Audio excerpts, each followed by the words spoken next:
Hi, guys. It's Kathy. I hope you're doing well. And there's no sound. You have sound for me, but there's no sound. But there's something worse. I bought hair clips for this, forgetting that I can't wear anything green ever. Look how cute they would have been.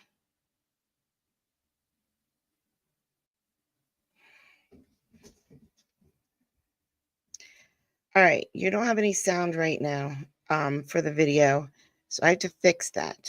But I have to get into our last video because I don't remember where we stopped. And I'm hoping that I can find it real quick. But first, let me remove that and reshare my screen and see if you guys can get, okay, audio. There we go. There we go. Now let's see where we stopped. I'm sorry. Hold on. Let me mute myself.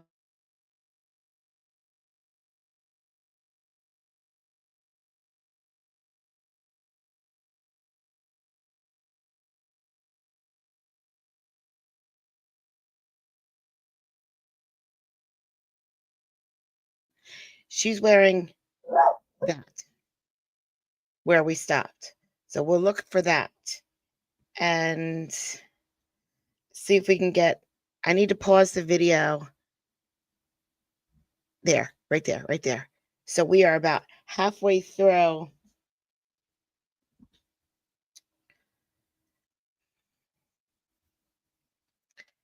right. We're about halfway through this video, whatever it is.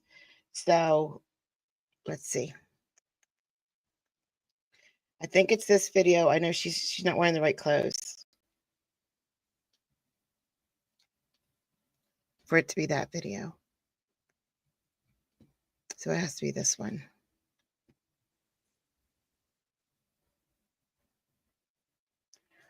What is she wearing? Oh, wait. No, we're past this. I get it now. That's why I couldn't figure out where we were. We are here, I think.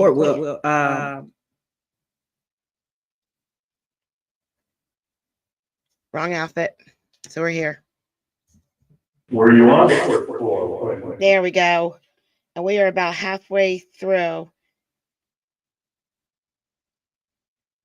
think we're Same customer.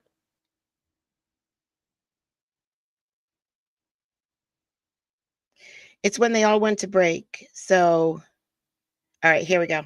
Everybody went to break. We found it. We worked hard and found it.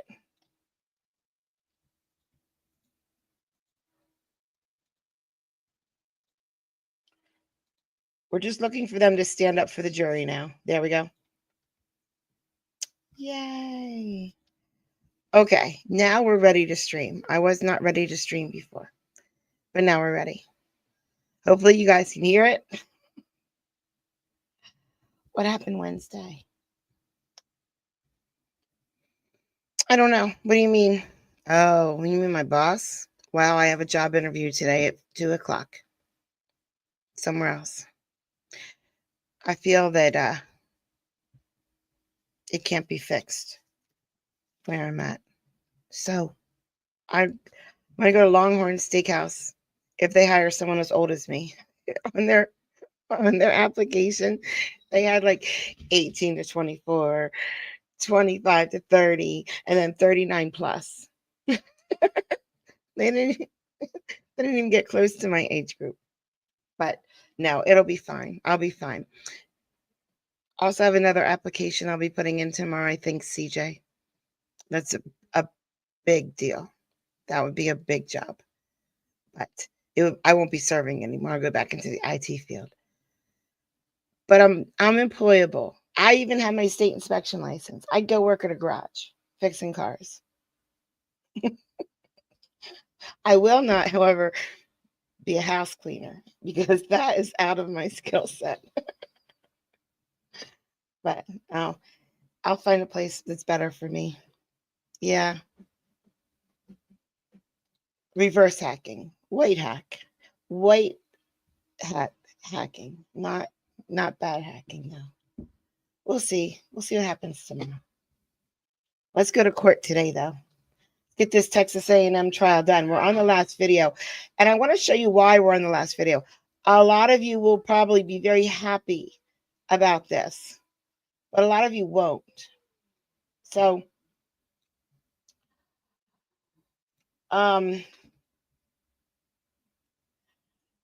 so I get videos while I'm at work a lot because, you know, I work and the court is still going on, but I'm at work. So I have to get them on my phone. Okay. So, oh, they're not going. Oh, there we go. Okay. So here is the trial we're watching that I got on my phone. Notice something missing? I know it's small. I would have made it bigger. Don't worry. Now, everybody else I get, that's not it. 162, Charles Grassley Hear that? and others Sound. versus Chemtool Incorporated. But every Texas A&M, every single Texas A&M, only the Texas A&Ms. I seek to elicit from the witness. Sound. I only Perfect filed. sound. Texas A&M? No sound. Born and raised here in Hawkinsville, Your Honor. Attended high school here. He's a It's just so frustrating. On a tier 3 level, you'd be on electronic. I have a whole bunch of videos to go through, but none of them, see, Texas A&M. This one looks interesting. Is this the one? You know, Nope. that he's been. One of them in there looks really interesting. But so we would have had more of the trial, but for some reason, no idea why, just the Texas A&M on my phone just wouldn't record sound. I didn't do anything different. I pressed the same buttons. I wonder if it has anything to do with this website, because this is a special website for this courtroom. This is different than any of the other sites that I get content from. So I wonder if they put something on there so that, yeah, group photo, look at that. I don't know if he's wearing socks today, but probably not. I think we already got past that he's not. Yeah, because there's the salmon tie. I don't know if we know who this is. So this is David Lurie's wife and mother. I think this might be a brother or something, but who knows? Maybe we'll find out. The other attorney, again, where is he? I don't know. But let's get going. Don't worry, there's no sound yet. Hold on. She's going to unmute it once she's ready.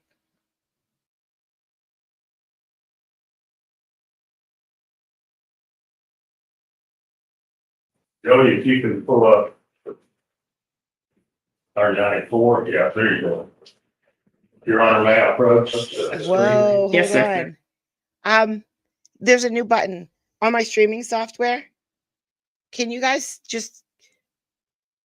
can a bunch of you just say hi vibe lurkers or something? Say hi to lurkers. I think it's gonna automatically show up. I think. Let's see.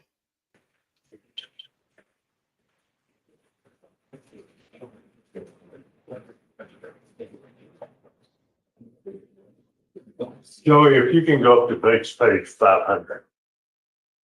10. Remember Mr. Busby talking to you about the wind speed indicator, right? Yes, And it talks about an anemometer mounted on the boom head transmit wind speed data to the display unit, right? that's right. Referring us to the crane manual, right? Yes, Referring to wind speed restrictions, right? that's correct. And in this case, you weren't asked any questions about the wind flag or the windsock that was on top of the crane, right? No, I was not asked any questions about Was that. there a windsock or an anemometer or anything on the roof of the building?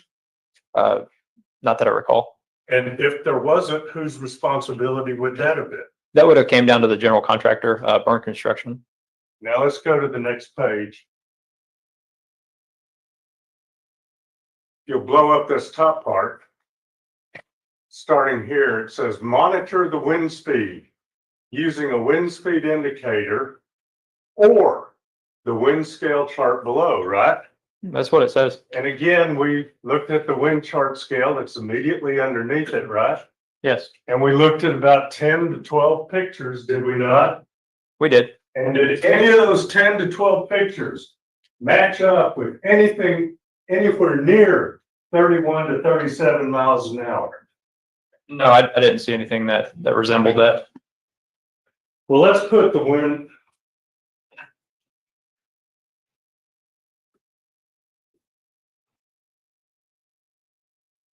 Would you agree with me that if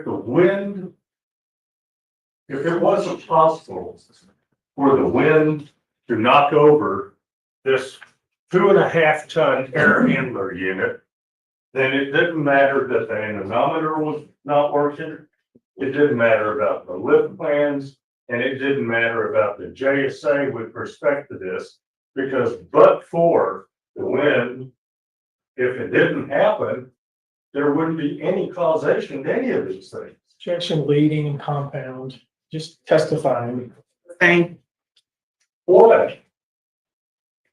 In your opinion, as a corporate representative of TNC, as to if the effect of the anemometer, the lift plans, the JSA, the crane inspections, if wind was not a but-for causative fact of this incident? Objection leading again, Your Honor. Same. What is your opinion with respect to the issues that have been raised by the plaintiff with respect to the anemometer, lift plans, JSA, if wind was not a but-for cause? Objection compound and improper, Your Honor. Sustained as the compound. You want to respond? Sure. Go ahead. I'm not asking, I'm asking, I'll rephrase it actually. What is your opinion as to the issues raised by plaintiffs? If wind is not a but-for causative factor in this incident? I don't believe wind was a cause of this incident. Did you hear, they brought 3 experts to talk about wind at one point or another. Have you heard of any, did you hear, they brought 3, Same. how many experts did the plaintiffs bring to talk about wind? I believe it was 3.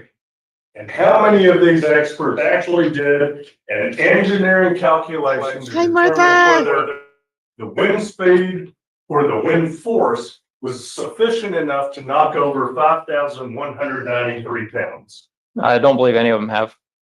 To this day, have you seen anything from the plaintiffs that would indicate wind caused the unit to fall over from a scientific standpoint? I have not.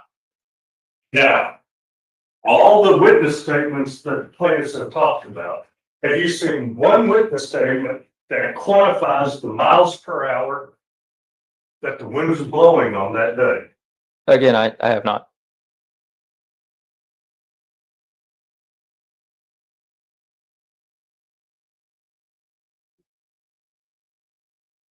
You remember he talked about what Mr. Hembling testified in his deposition, right? Yes. Joey, if you can pull up the Hembling trial testimony, page 234. Starting on line 14.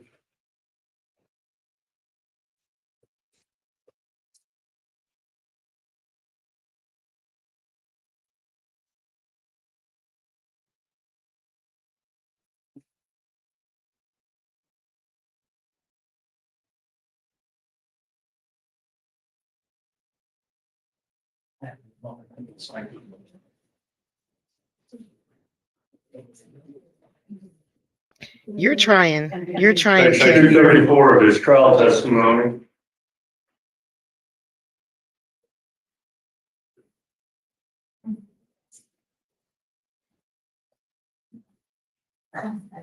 It's not in the notebook. Page 2. I'm gonna go get my coffee while Kim tries to figure out his question.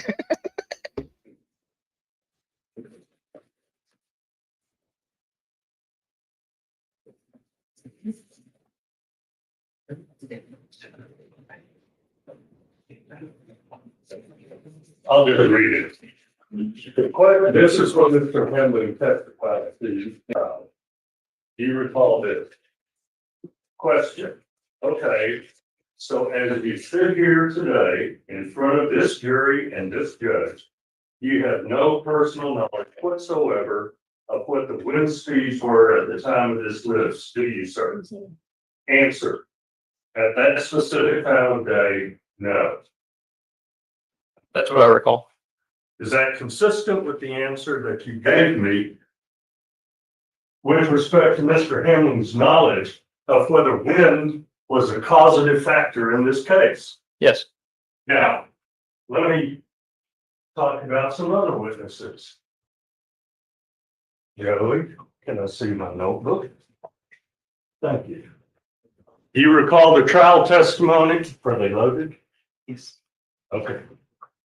Do you recall the trial testimony of Mr. Billy Baldwin? Yes. Joey, if we can turn to the trial testimony of Mr. Baldwin.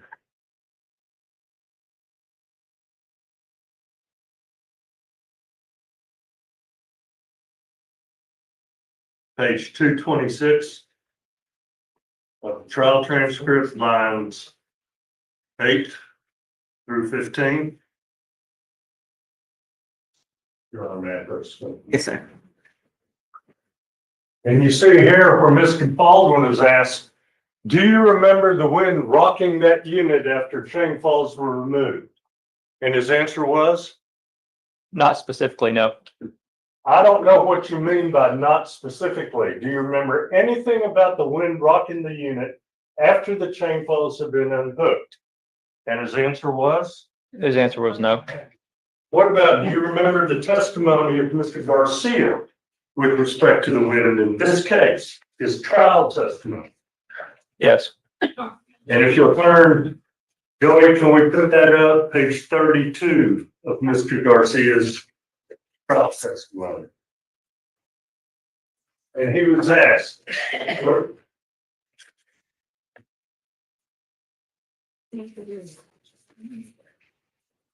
32, 9.1. Do you remember that wind was actually rocking the unit that crushed and killed this man? And he said, I don't remember. And if we can go to the next question and answer, please.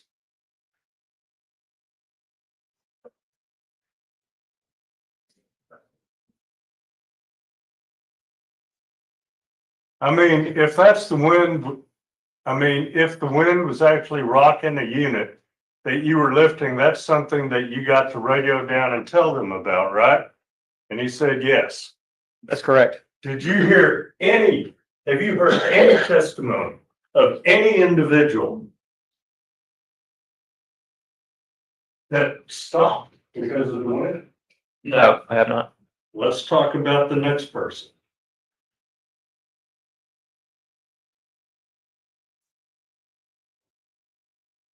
Mr. Richard Harris. Who was Mr. Richard Harris?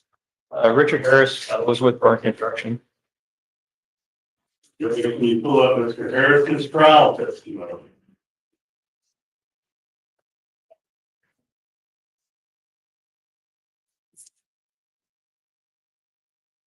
Page 51, line 13. He's trying, guys. He's trying.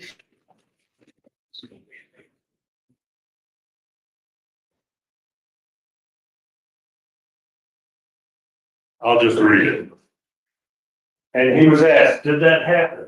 And Mr. Harris responded, I don't recall the winds being an issue. You don't have it.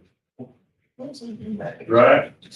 And the question was asked, you do not recall a gust of wind that blew this HVAC unit over onto Miss Little Road? And he answered, no, sir, I do not. You heard that testimony. Correct. Let's look at the testimony of Mr. Campbell. Joey? Do you have that? I'll just read it. He says, was it windy that day? And he answered, not to my knowledge. You heard that testimony. Yes. Let's look at the testimony of Mr. Francisco Montelongo. Who was Mr. Montelongo? Mr. Montalongo was with Way Mechanical. Joey, Mr. Montelongo's testimony, page 111, lines 3 through 21.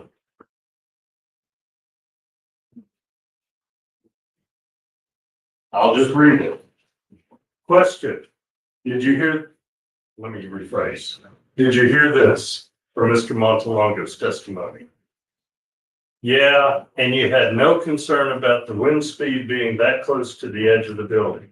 Answer, I didn't, not at the moment. Question, okay. So, I mean, we can assume that if you're standing there at the edge of the building, there wasn't enough wind that you were concerned about the wind for any reason, were you? Answer, no. I mean, I was on the edge. If I would have been concerned, I wouldn't have been on the edge. That's what Mr. Montelongo said. That's what he said. Let's talk about Mr. Mario Ramirez. Do you remember what he testified to with respect to the wind? He had said that he didn't recall it being windy. Do we have this loaded, Joey? Yeah. Here we go. Your Honor, have it straight up. Yes, sir. Does that refresh your recollection at all about what the wind was like that day? No, I wasn't up there on the 4th floor. I don't know if it was windy or not. Question, no one's talking about the 4th floor. Answer, well, from my perspective on the ground, it was not windy. That's what he testified to as well about, right? That's correct. Well, let's talk about Mr. Anthony Ramon. Do you recall what he testified to about the wind? Yes. If we can turn to his trial testimony, 228, 8 through 14. 8 through 14. 8 through 14.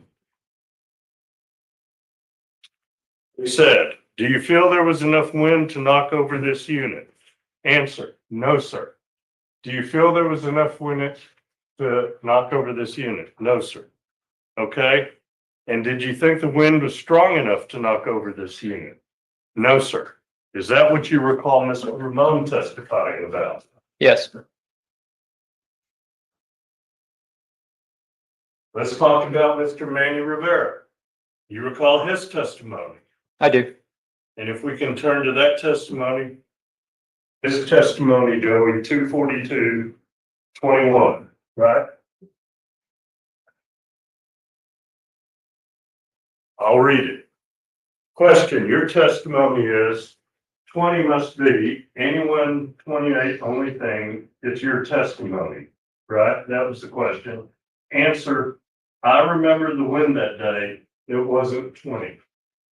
That was his testimony, right? Yes, that's correct. So when we talked about what the trial testimony was, not what the statements were, but the trial testimony that people came under oath, swore to tell the truth, that's what we were hearing with respect to the wind. Yes. Is there any reason why you have any belief that wind was the causative agent of this incident? No, I do not. If we can turn. Oh. Why did you agree with Mr. Kinkle's decision to say 39 times, I'm not comfortable answering the question at this time? So that I had a chance to speak to Ben after the incident. Objection. This is all hearsay.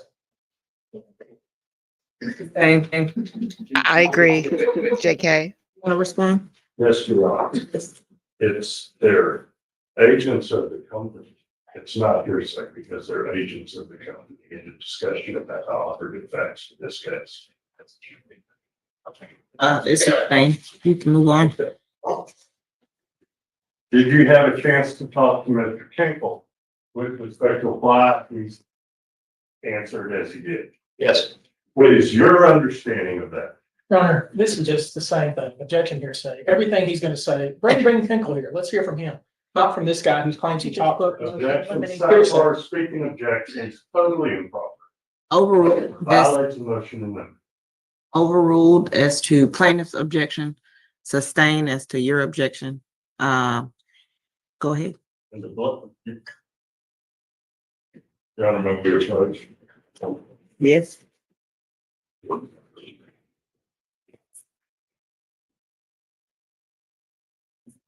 Yes. This guy. It's Mr. Bozeman, the city of conversation does not work for this company. And for him to violate a motion about witness, he may or may not occur. Actually, the testimony is indicative of a mistrial. Honor, We In his test. in his testimony that went into, that he, if you recall, they asked him, do you still work for TNT? He said, no. I didn't put that in evidence. That's something that was put in evidence never in this deposition.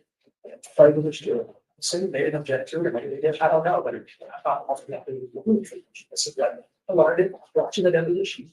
Set out the key issue of this. He just said, what did they come to tell you? You said that's hearsay.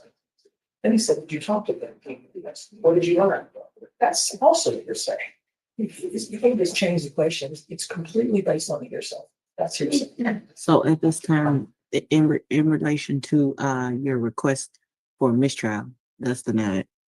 And in relation to my objection or your objection, my ruling is it's overruled. I'm gonna allow the question. We'll see what he says. Tell us. He can- exactly what people told him. No, he So he cannot. say, We'll see. If he does, if he I'll says it, then I don't have to, this one I have to object now, because otherwise if he says it, and you're here, you know it's hearsay, and then it's too late. What's your question, Mr. Kim, that you're asking him? Your new question. What is your understanding of what the clinical answer in the manner he did? The only way he can know that is he talked to Ben King, and he told him, that's hearsay. But he asking what's his understanding. I'm gonna allow it. Well, the only way he has personal knowledge of that. Gentlemen. That I could get around here saying every question like that. That's not proper. We'll see what the response is. That's my rule.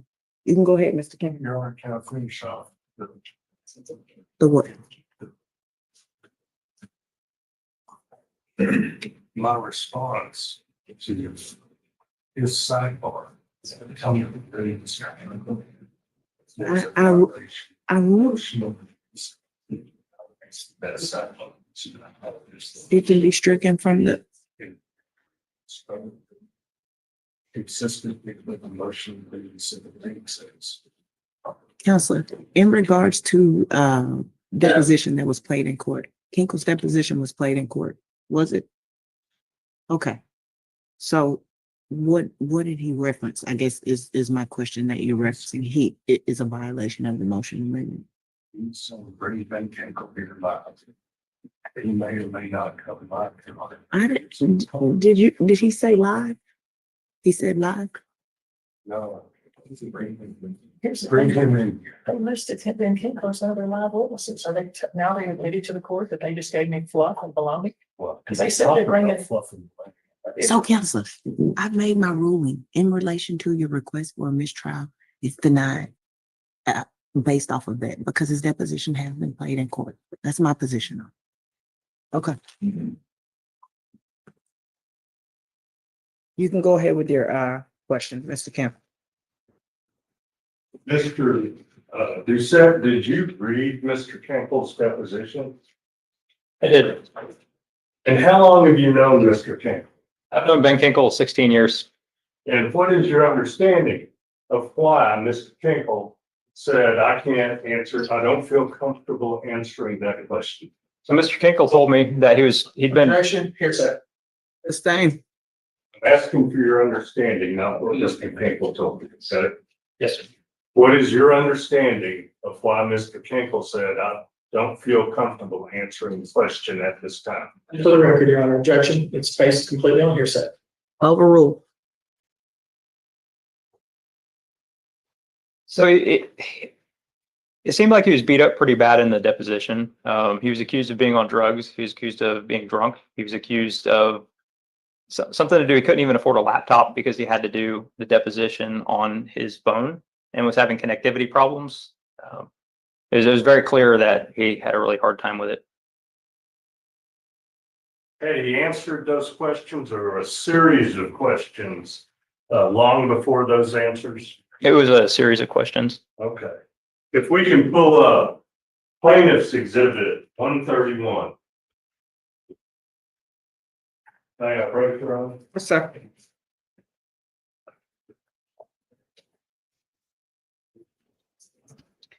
So I was able to hear that deposition and his testimony.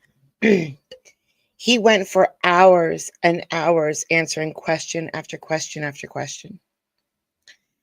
And they were stupid questions, just like they are now. And again, the lawyers are speaking in a different language than the construction workers. And he's trying to answer their question. But because he's not answering their question the way they want him to, for example, what are they called? The chain falls are not to pull the unit in. The chain falls are just to keep the unit from turning, swaying. Just keep it steady.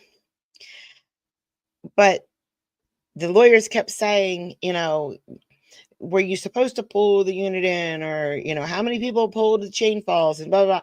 And the construction worker was like, no, that's not what happened. That didn't happen. That's not what's supposed to happen. And it was different questions like that. Like, that is not what happened. That is not how it works. And they kept at it over and over again. And he was trying to answer, but he couldn't. And he was trying to explain to them, but they would not change their stance on any of it. So he finally gave up. He got so frustrated. This asshole asked him a question, and he's like, I need to take a break. I can't. You guys, I need to take a judge. I need to take a break, or whoever was in the room. I need to take a break. And they're like, well, no, can you just get through a little bit more? And they didn't let him take a break. So he's like, I don't feel comfortable answering that. I don't feel comfortable answering that. Every single question, it was like, I don't feel comfortable answering that. He just stopped answering questions. And it was their fault. They treated him. It was horrible. It was to sit through that for hours. It was not okay. L131. Oh, that's right. You don't have it. My chat never shows. Use the L1. Okay.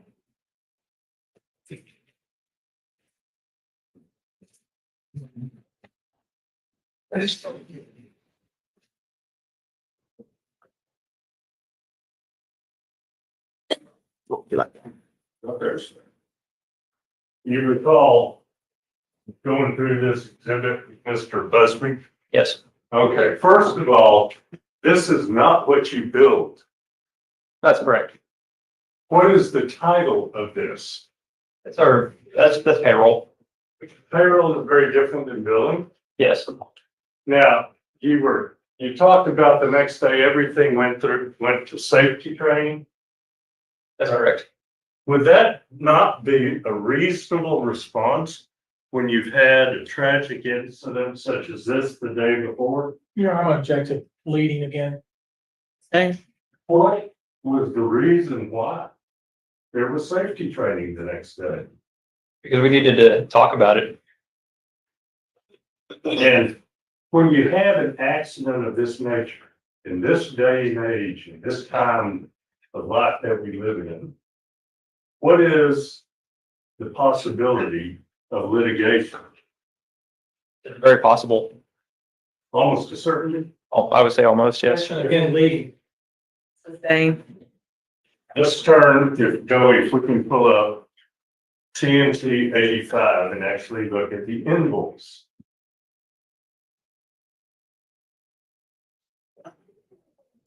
Go down 5 pages to the invoice, please. No, sir. Keep going down. Pages, keep going down. Yeah. Right. I don't think the deposition took place in court. I think it was in some of the lawyers' offices. And I also think it was Zoom. So the TNT people were in their own office. And whoever was asking the questions were in their office. But I'm not sure. This is the invoice, is it not? That's correct. Joey, can we get the very top of it so we can? All right, this is the invoice, right? Yes, yes. Okay. And this is. Are you out of the hospital? Oh, you're home. Ooh, my Lord, child, don't do that. Salt those fries. Put extra salt on your fries from now on. Kelly, you scared the crap out of me. Man, I'm so glad you're home now. It's good to hear. It's good to see you. So good to see you. For the job on September 22nd of 2021. That's right. If we can go down now. There we go. And for how many riggers did we invoice them for? We invoiced for 2 riggers on the job site. And here we say that the riggers for 9 hours each, right? That's right. What was their rate? $65 per hour. And what does that add up to? $585 for the day per man. Okay, was there another rigger bill? There was. Is this the such rigger? Yes. Okay, and how many hours was that rigger billed for? The 4 hours. Why only 4 hours? Because he was only responsible for the offload of the units in the yard and then to reload them on our trucks to go to the job site. Who was that rigger? I'm actually not sure who that was. Okay, at what rate? $65 per hour. And the total amount? $260. And just so we're clear, Joey, if you can go down. That's it. That's all the invoicing, correct? That's right. And the total amount was? $8,501.25. Okay. So you weren't billing people for 12 hours a day or 4 or 5 riggers. This is what was actually invoiced by TNT to Wayne Mechanical, correct? Yes, that's correct. Looks like if you walk out of a deposition, the judge can sanction you, which means fines. You get hit with hefty fines, and then they can make you come back for another one. The last thing I want to address with you is if we accept the plaintiff's position that everyone has to accept this plaintiff's position, everyone has Scott authority. Absolutely.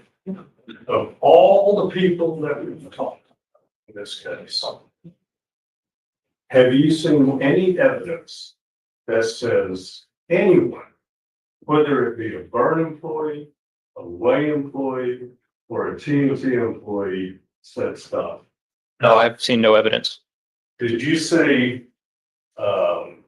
any evidence in your mind that wind caused this incident? No, I have not. You remember the plaintiff's expert, Dr. Mitchell? Yes. And remember he put that graph up from wind alert to get his 26 miles an hour? Yes. Do you believe that San Antonio, Ecuador is the same as San Antonio, Texas? No, I don't believe they're the same place. Okay, then we missed it. It was one of those videos that didn't have any sound on my phone. So they brought an expert in. They each brought an expert in on wind. Okay. And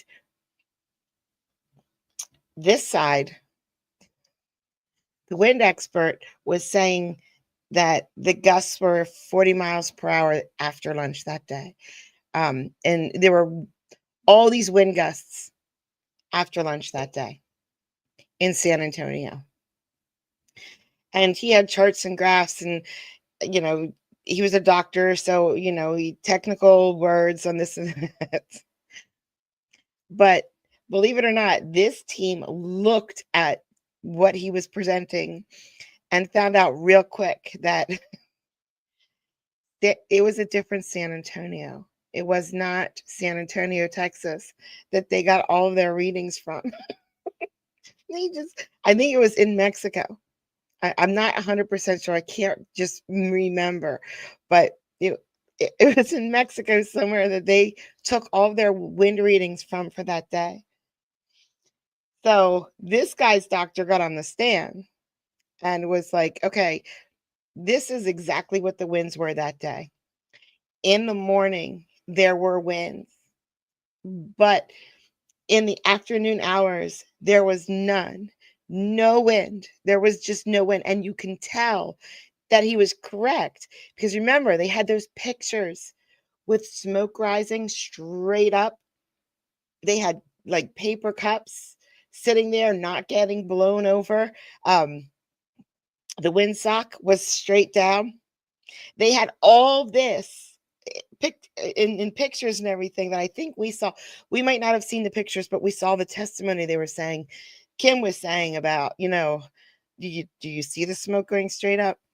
So it was his doctor was on the stand and he just like crumbled when they said, you know, where did you get your readings from? San Antonio. Oh yeah, San Antonio where? San Antonio, Mexico, sir. It was great, but the wind chimes were silent. Speaking of wind chimes, I need help in Discord, guys. When you have time, I need to legally piss off one neighbor. Okay, so I know, hang a bunch of wind chimes, 20 wind chimes out front. That would be fine, but it would piss off all my neighbors. Mowing every day, piss off all my neighbors. Playing basketball in my driveway, piss off all of my neighbors. I just need to piss off one neighbor. And this neighbor lives, okay. I live in a semi-detached house. So I have a house, and on one side it's connected to another house. Okay, it's a semi. Across the street is a semi too. All right. And then that next door neighbor in the first house over there, they're the ones that have pissed me right the hell off. And now I need to legally annoy that neighbor. Is my daughter parked her truck on the street. And that little old woman came out and said, you can't park your truck there. It's ugly. I don't want to look at it. So go to Discord today and give me an idea of how I can legally, not harassing, not illegal, but legally annoy her. It's important to me. Absolutely. Did you pay attention to Dr. Mitchell's testimony? I did. Then you know that he used a lot of sources to come to 26. In fact, 26 was the lowest number that he used. Did you not realize that? I believe that's what he said. Okay, let's be clear. I know you're trying to be fair, right? Absolutely. Because even though he used 26 and then he used the power thing to go up to 32, he had sources around San Antonio, Austin, and other places that would have shown the wind to be even higher. Isn't that right? I think he'd mentioned that, yes. Yeah, so you keep focusing in, or your lawyer does, on this San Antonio, Ecuador, was that it? But you know, because you listened and paid attention, that he used a lot of different sources, didn't he? That's what he'd mentioned, yes. Yeah, in fact, but the most important thing is that you guys hired some expert from Wichita, Kansas, right? We did. And he came up here from Wichita, Kansas, and told us that the wind gusts could have reached 27 miles per hour, right? I believe that's what he said. Yeah. And then you testified. I'm just wondering if you put the emoji on the side of her truck, if I get like a magnet of a huge emoji on the side of her truck that faces her house, that's legal. right? You looked at all of these pictures. Did you hear any wind in those pictures? I did not. You didn't hear any wind in the pictures? No. Why? Well, that means there must have been no wind, right? You didn't hear any wind, not even a little bit of wisp of wind in those pictures? Not even a little bit. That'd be ridiculous to ask a question like that, wouldn't it? I would say so, yes. Yeah, just like it'd be ridiculous to say, I see swinging trees in a still picture. That's just ridiculous, isn't it? Isn't it? So you can look at a picture and tell if something's bent over or if the flags are kind of blowing in the wind or the smoke's not going straight up in the air. Sure. You could, if you want to, those are still pictures, aren't they? Yes. Okay. Looking at, plans exhibit 26. Put that on the screen, go to the last page, or at least base stamp 501.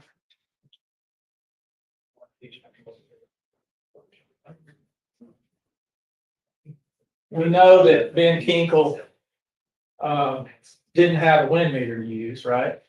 That's correct. It wasn't functioning. We know he didn't have a handheld wind meter to use, right? I don't believe he did. You told us that there was no wind meter on the building, right? I'm not sure. You don't even know, do you? Well, I don't know if they had one on the job site or not. Right. So what you pointed us to is, well, what he should have done, is he should have broke out his crane manual, because it's supposed to be with the crane, right?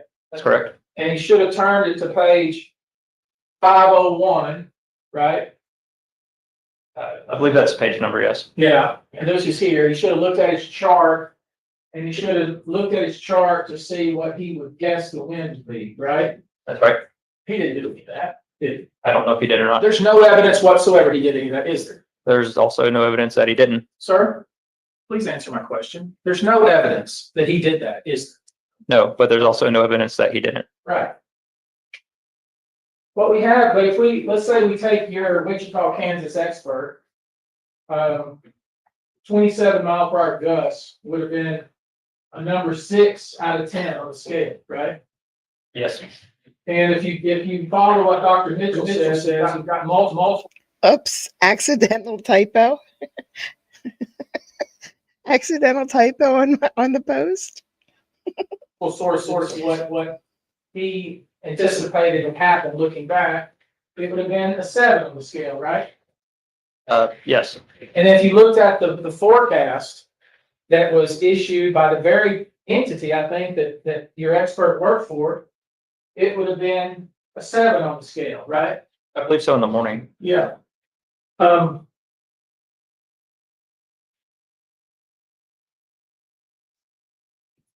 You can't point to one document, one statement, one accident report, nothing that ever says this was caused by misaligned wheels on a scale, can you? I cannot. Yeah, it's not in writing one place. There's hundreds and hundreds of documents that were prepared on the day that's happened or the day after, and not one of them mentions or references this happened because of misaligned wheels on skates, does it? You're right. There's no document that That's says. something you guys came up with years later after you got sued, isn't it? It's not something I came up with. Even your own expert. This fellow back here has been sitting here every day. Didn't even come up with that in his first report that he prepared, did he? I've not seen the report. You guys came up with that years later to try to defend yourself, didn't you? Didn't you? No. I mean, and there's not one piece of paper that the wood was, quote, too soft, is there?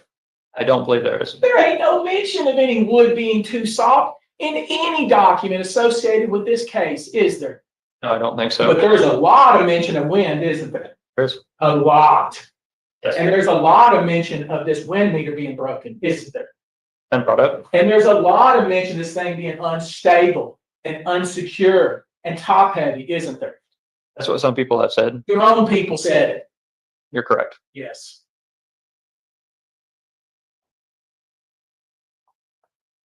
What's the wind speed today?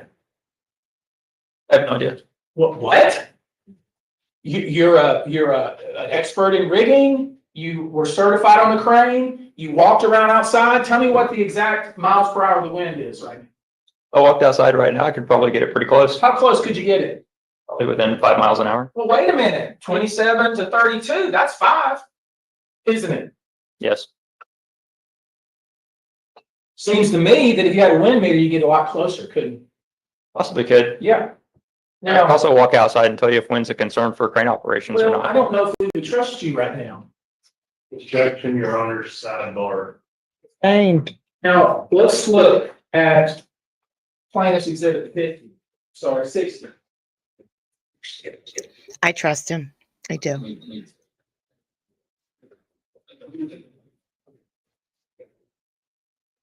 Hold up the 4 fingers for me. Are you holding up fingers? Are you holding up any fingers? I am not. Well, how would I find that out? You could walk around the other side of the TV. You Are you saying all I have to do is move a few steps and I could tell that? could also ask Mr. Bergen. Well, I could, but I could just use my own eyes, couldn't I? Yes. Okay. I want to look at, plaintiff 60, page 2. And just tell me if I read this right. Right here, first full paragraph. That is a continuation of a paragraph. The first full paragraph looks.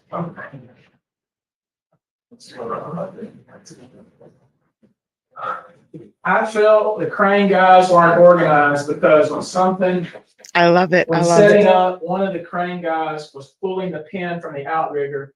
Another guy drove the crane forward about 5 or 6 feet. I yelled, but probably not heard. And that gave me an uneasy feeling. You see that? That's what it says. Okay. Go to the last page.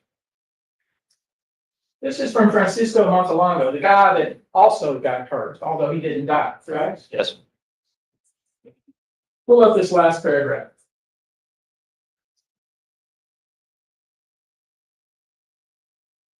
I do not trust those crane guys.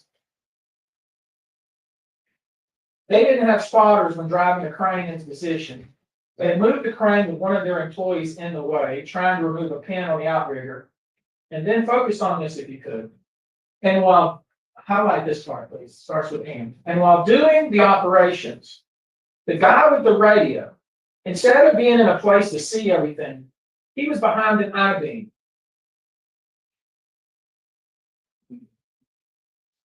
I felt like he should move. Did I read that right? What it says. I switched, Charlotte. See, No questions, Your Honor. is there any reason this witness can be excused and not subject to recall? From our position, thank you. Or us making the excuse. All right, you may be excused. Thank you, sir. Who's the next to call? Is their next witness? We call it this time, Mr. Matt Berger. Thank you. And Your Honor, may I have 3 minutes to make sure that the animation is properly. Yes, you can come on up, sir. I'll swear you in while we do that. Stand up and take a break. He's gonna need a few minutes to get his exhibits on the screen. How are you doing today, sir? Good yourself. I'm being well. Please raise the right hand. You swear to tell the truth, the whole truth, and nothing but the truth, and nothing but the truth. Thank you so much. At this time, I will remind you, yes, something to the microphone. The turn again, just take a moment and let me, make a little, all the objections are told these are one, Step away for 1 second and I don't even know what happened in the court now, guys. I have to show you something. I have to make myself big for this. So I got home from work today and there was a package. Right? Look what Fozzie sent me. Are you ready? Oh, it's freaking green. In a whole bunch of sizes. There's a bunch of them. There's littler ones and there's bigger ones. Right? You can't see the green part, but you get the picture. And then I am Groot. Cell phone holders in different sizes. So I can find the perfect size to put my phone in. Look at that. I got a whole bunch of them. And the cats love the box. Cats thought the box was A-okay. I took away the popcorn. Cats didn't get the popcorn, but the cats got the box and loved the box. I'm sorry, Fozzie. I wanted to show them right away, but I got distracted. I only got home like 45 minutes before this stream started. And I had so much to do in that 45 minutes that I almost didn't stream at all. So by the time none of them are broken. None of them are broken yet. We'll see if the cats break them. It looks like they won't. They're kind of hard to break. Let's see. No, I'm joking. I would never do that. No. Thank you so much. Okay, what happened in court? I got your note. I'm not giving them out at my bar though.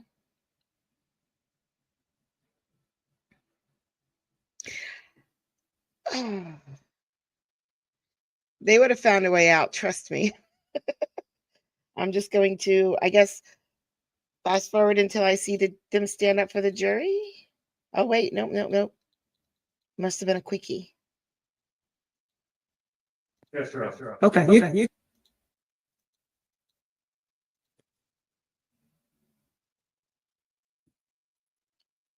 I went back 30 seconds, so, whoops.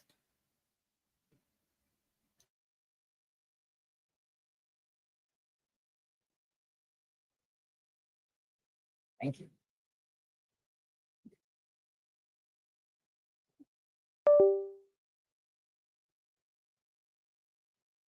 Mr. Kim, you said you guys are ready? Yes, sir. Okay, you can. Sir, can you state your name for the record? It's Matt Gardner. And Mr. Gardner, tell us a little bit about your educational background. I have a Bachelor of Science in Civil Engineering from Ohio University in Athens, Ohio. I graduated in 1999. What does it mean to be a civil engineer? Civil engineers generally work in the construction industry, whether you're a field engineer or a design engineer. Do you have any experience in the construction industry? I do. I started in 1997, working with a company called ATEC or ATC. We did construction material testing, construction inspections. I worked on a variety of projects, everything from road and bridge projects to bridge project or commercial buildings, high rises, homes, pretty wide variety of buildings from 97 to 2000. And in 2000, I went to work for the Ohio Department of Transportation and worked in the construction world for them, building roads and bridges, doing demolition projects. I did that for about somewhere between 6 months and a year. And I went into the planning department briefly for some training. I worked in the structures department, the traffic department, did a few accident investigations then. And then 2002, I moved to Toledo, Ohio, and worked on the Maumee River Bridge, which is an extremely large bridge for 2002, 3, 4, and 5. And I was a field engineer. Our job was to oversee the work of the general contractor and their subcontractors on the bridge project to make sure that they're building the bridge that the people of the state were paying for. Do you have any licenses? Yes, I'm a licensed professional engineer in 24 states, including Texas. How does that compare to Mr. Decker? Mr. Decker's not an engineer. And do you have any experience with industry committees? I do. When we talk about industry committees, what type of industry organizations are we talking about? So the two main ones are ASME, which is the American Society of Mechanical Engineers, and NCCCO. It's the National Commission for the Certification of Crane Operators. We just call that CCO for short. Let's start with NCCO and tell us what your experience with respect to that industry committee is. So starting in 2007, I was asked to participate in the development of the country's first rigging certification. So we did from 2007 to I think it was like 09, maybe 10. We developed the first rigging certification for the country, and we actually developed two. There was a rigger level 1 and a level 2 rigger. And then after that was developed and that program was rolling, we started the new lift director certification, which is another role in the lifting industry. And we developed that. And I was on those committees until last year. I just don't have time anymore to keep maintaining those. But we developed all the testing and that for those certifications. We've heard a lot in this case about the AS&E standards, B30.5 and P30. Yes, You've sat here throughout the entirety of this trial, have you not? I have. And can you tell us, did you have any experience with respect to industry committee work with ASME? I do. So ASME P30, it's the lift planning standard. I was on the committee that developed that. We developed that was the first version of it. I was on that committee just for the development of the first version, and then again ran out of time, so I stepped off of that one. ASME B30.5, which is the mobile crane national standard. I've been a member of that committee, or an alternate or a member, since I think 2014. And we developed the national standard for mobile cranes. So in addition to that, there's the ASME B30 main committee. So ASME B30 is a series of about 30 different national standards that govern all the different lifting equipment that you might see on a job site. So the main committee just oversees all of those, and I'm a member of that committee as well. And are those industry standards relevant to your testimony today? They are. Do you rely upon them? I do. Are you going to give your answers to a reasonable degree of civil engineering certainty? I am. So tell us how a construction site such as the one at Texas A&M University on September 22nd of 2021 operationally works when you have owners, general contractors, subcontractors, and subcontractors. Okay. Start at the top. Your owner, they've determined they're going to have this new project. So they get a designer or an architect to design the project, and then they hire a general contractor. They select their contractor, and their general contractor knows that there's going to have a whole bunch of different aspects of work, whether it's, building the foundation or pouring concrete or putting up all the steel or doing the HVAC work or electrical. And they're going to need different subcontractors for each of those because they have their own knowledge about how to do that work. So then when the general contractor selects their subs, the subs submit, they put in bids. And in order to do that, they have to know how they're going to build it. So before any subcontractors hired, they have to know how they're going to do the work that they're getting paid to do. And then once they get selected, then they'll start hiring any subcontractors that they might need, like a crane company. Is it proper for any of these people from the top down to delegate away their safety responsibilities? No, you cannot delegate your safety responsibilities. Have you seen anything in this case that would be a way mechanical or way engineering JSA? I have not. Have you seen anything in this case that would be a way mechanical or way engineering lift plan? I have not. Have you seen anything in this case that would indicate to you that way mechanical or way engineering did a crane inspection on the day on September 22nd of 2021 or before? I have not. Should they have done so as the contracting unit to TNT? I'm sorry, I don't understand should they have done what? Lift plan, JSA, and crane inspection. They should have done a rigging plan, their own JSA, and they would have to verify that the inspection was done. The crane inspection. I'm gonna ask you the same questions. Have you seen anything that would indicate they did a critical analysis of the plans that Way Mechanical presented? I'm sorry, can you repeat it? I didn't understand you. Let me help you. If we can pull up 15.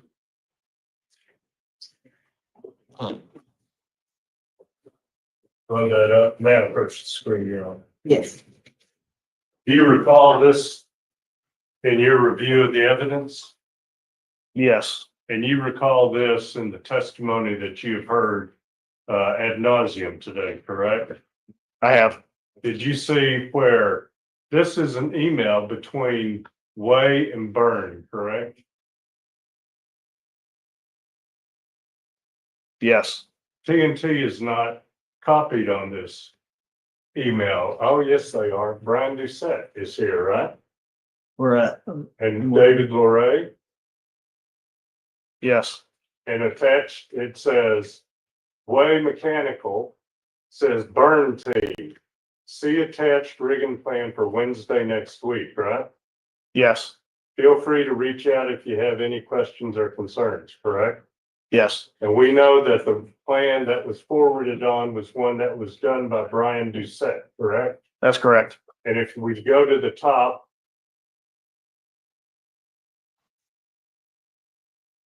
Mr. Hembling, who's with whom?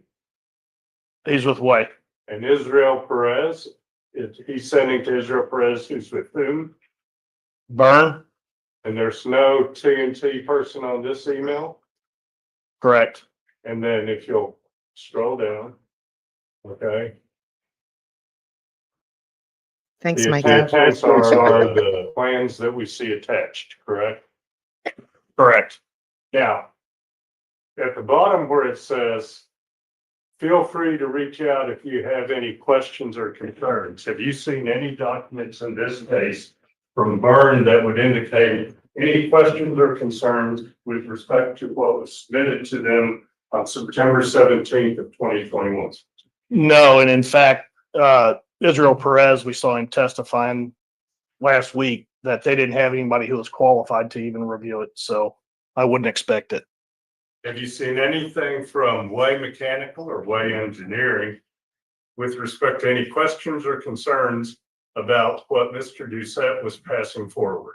No, Would that have been in the nature of the collaborative safety effort that a job site requires?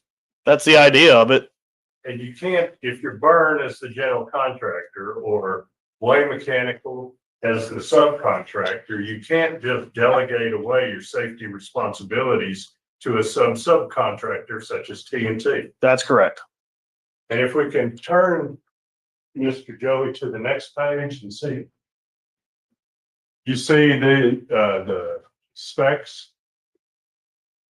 Partial specs. It's a drawing, yes. Okay. That's a drawings. Next page. More drawing. Yes. Of what? It's hard to tell from this photo. Fair enough. Next page. More drawings. More drawings, these look like air handlers. Next page. More drawings. What do these drawings represent to you?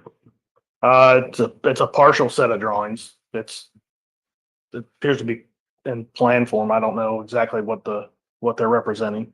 But this was material that who sent this material to Way and Byrne? The owner would have sent the plans to Byrne, and Byrne would have provided those to Way.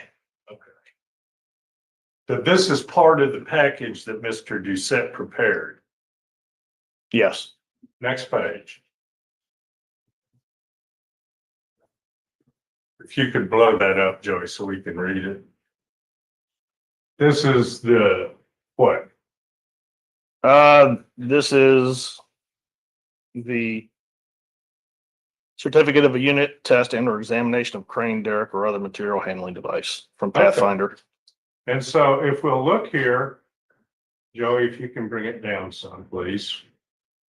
The unit is the 130-10, right? Yes.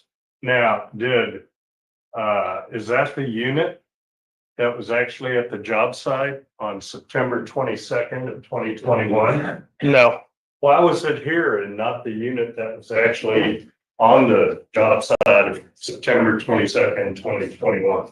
it's my understanding that the plan, the original plan was for a different, it was for an earlier date. So it's pretty common if you plan on doing something one day, you have a piece of equipment available for it. And then if it ends up being another day, you might have to send a different piece of equipment out just because the equipment's not available. Now, if we'll just hold this place, I learned this last night, Joey, bookmark this. And if you'll pull up TNT exhibit number 6.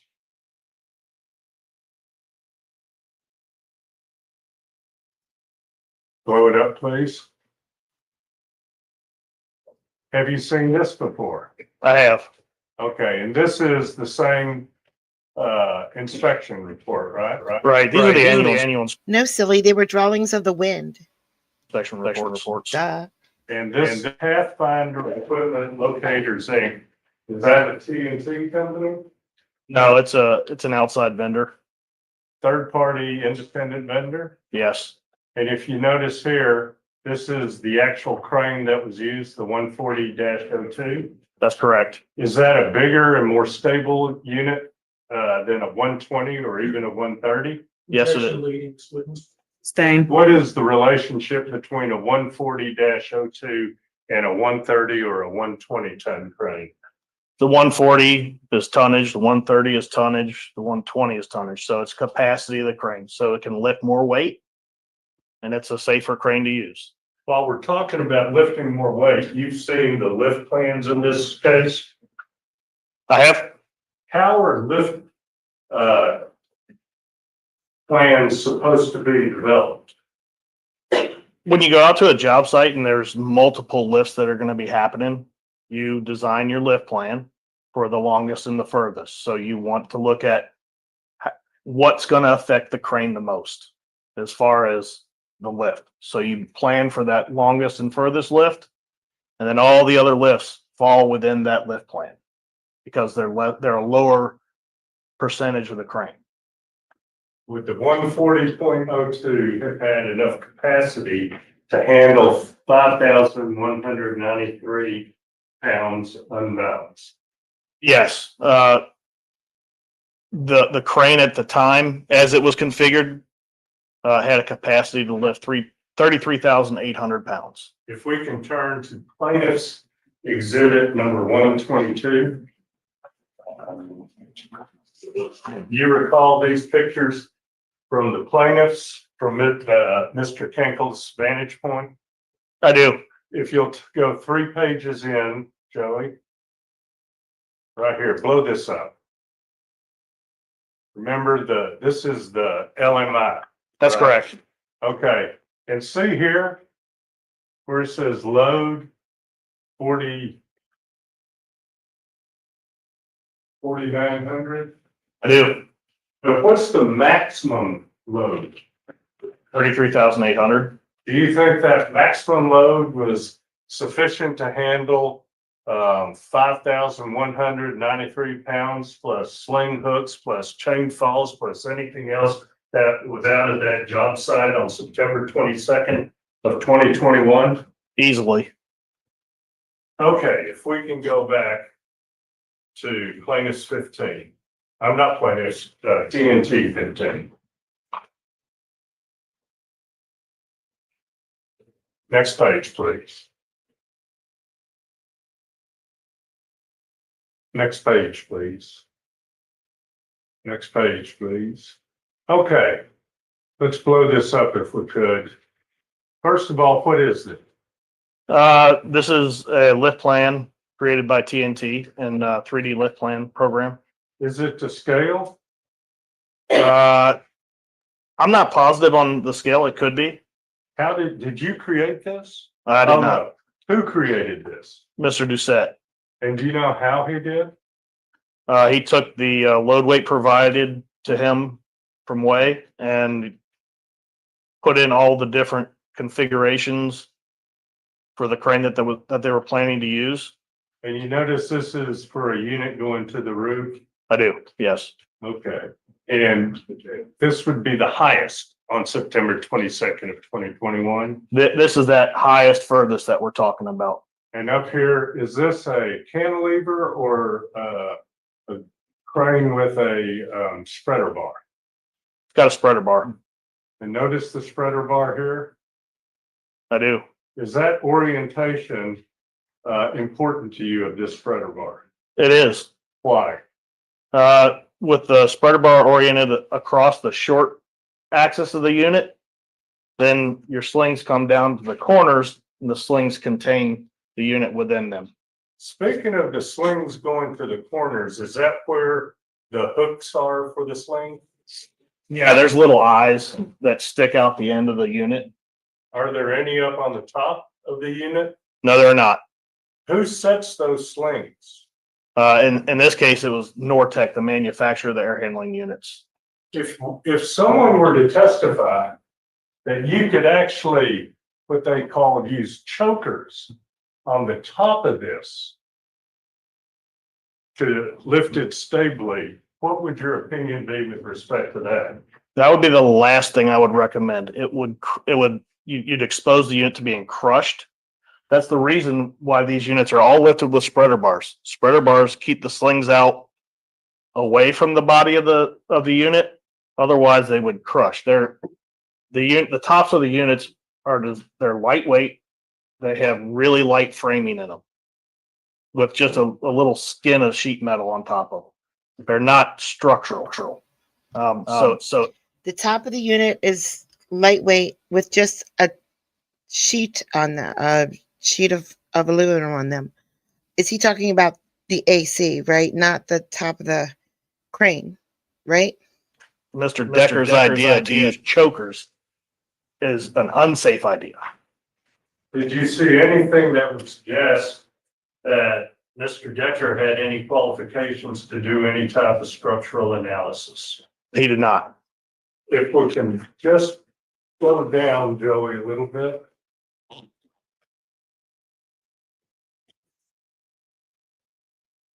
And this says not issued for construction for pre-planning only, right? That's correct. What does that mean? That's something you see typically that gives a company like TNT, they need to be able to determine what size crane they need to send out there. So that's how they develop their plan. So they develop this initial plan, and then on the day of the work, they need to develop a specific plan for the work for that day.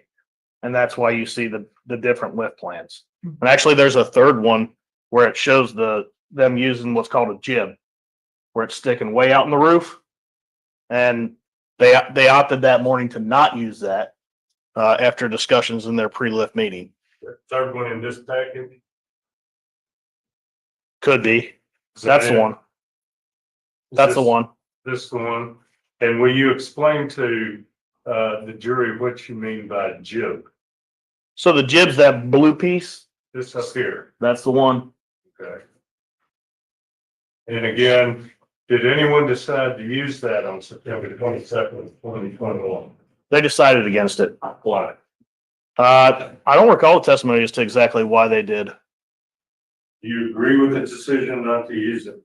Yes, Do you agree with the decision not to use it, especially as it relates to the air handler unit that was going to the fourth floor that caused the incident that we're here about today? yes. Well, there would be no need for a jib to be used there. You would only use it where your boom can get so close to the building, and then you still need more reach. So then you have that extra piece on top that reaches out extra. Now, it talks about at some point in time, someone has to make a determination of or a plan to install these HVAC or AHU units, correct? That's correct. And how does that process work on a job site such as this one on September 22nd, 2021? Well, as I was saying before, that process has to start when Way is developing their bid to do the work. So they need to decide how many people am I gonna need out there? What equipment am I gonna need out there? They need to make all the decisions before they say, this is how much it's gonna cost you, Mr. General Contractor, for us to do the work.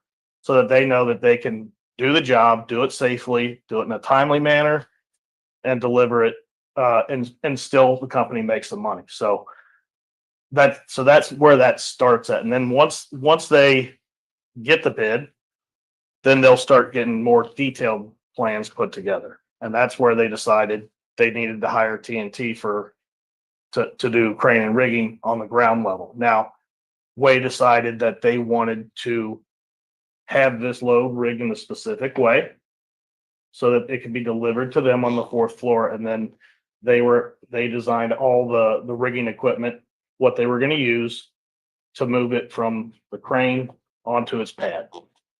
Now, you use the term rigging. That's actually a couple of different activities.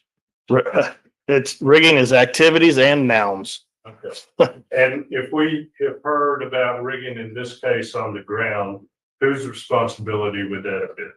Well, they're shared responsibility. So we've heard the testimony that Way wanted it rigged with a spreader bar, with 2 slings and with 2 chain falls. So the configuration of that is up to Way. Way made that decision. This is a normal thing that happens on a job site. TNT supplied Mr. Mario Ramirez, and he was the rigging supervisor on the ground.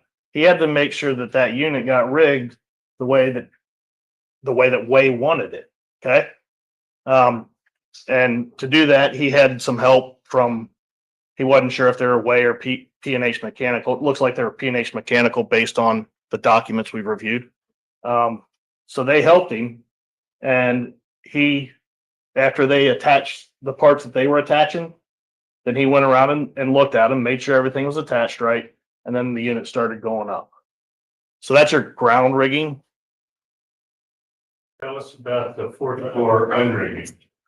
So on the 4th floor, Way decided that they were going to use skates, they were going to use wood blocks, come-alongs, and Anthony Ramon testified that originally they had both a come-along and a chain fall that they were using, but the chain fall kept binding up. So they got rid of that because it just wouldn't work right. Who got rid of that thing? Mr. Lurie did. Mr. Lurie worked for whom? Way. Who made the decision as to how things would occur on the 4th floor? Way Mechanic or Way Engineering. If we can pull up TNT forward, Joey, your honor, man, for experience. Yes, sir. Can you recall this email chain? I do. Do you find it something that you relied upon in this case? I did. Is it important to you? Yes, it demonstrates that Way decided how the unit would be rigged on the ground so that they could deliver it to the 4th floor. And did it also determine who would be in charge and how it would be unrigged? Yes, Way. Okay, if we can start at the very bottom of the email chain. Who is Mike Hembling? Mike Hemling's the project manager for Way. Okay, and Joe, if we can please get the dates and the transmittal of this email. On August 27th, right? Yes. He tells Byrne. Did you see him telling anyone from TNT? I can't see the list of who it was sent to. This is it. Okay. It says Burn team, so looks like it's strictly to Burn. The AHUs are scheduled to ship on Tuesday next week. We're expecting delivery on Wednesday or Thursday, right? Yes. So that's sometime September 4th, let's say at the worst, right? September 3rd or 4th is the plan. Okay. And did the lift take place? No, it did not. Did the lift take place on September 15th? No, it did not. The lift was delayed in September 22nd? Yes. What does that do to planning with respect to lift plans, and the choice of what crane is actually going out to the job site and personnel. Well, your personnel and your crane may change from your original plan. That's the only way that that can work. Do you find that to be reasonable? Yes, it's normal. And we've heard criticism that it was a different crane, different operator, different people out there. Do you find that that change, was unreasonable? No. Okay. What else was going on in, well, let's go up if we can, Joey. And here, who is Mr. Israel Perez? He's the burn project superintendent. He's not just the project superintendent, he's what? He's the senior superintendent, sorry. That's pretty important, right? Yes, he's the main guy on the project. So on a job site like this, who is responsible for appointing who the site supervisor is? The site supervisor is the general contractor. They have the overall authority on the job site. So my question was, who is responsible for designating who the site supervisor was? Burn. And did Byrne designate someone? I mean, they filled that role. That is their role. Mr. Perez? Mr. Perez was the site supervisor. And was the site supervisor then in turn responsible for appointing the lift director? Yes. Sorry, leading. What would, Same. what would Mr. Perez's responsibility have been with respect to the appointment of a lift director? ASME B 30.5 requires the site supervisor to ensure a qualified lift director has been appointed. And did you see anywhere or any evidence in this case where Mr. Perez in his role as the site supervisor designated a lift director on behalf of Byrne? I've seen no evidence that anybody was appointed as a lift director. Okay, well, who did Mr. Perez respond to? Mike Ambling.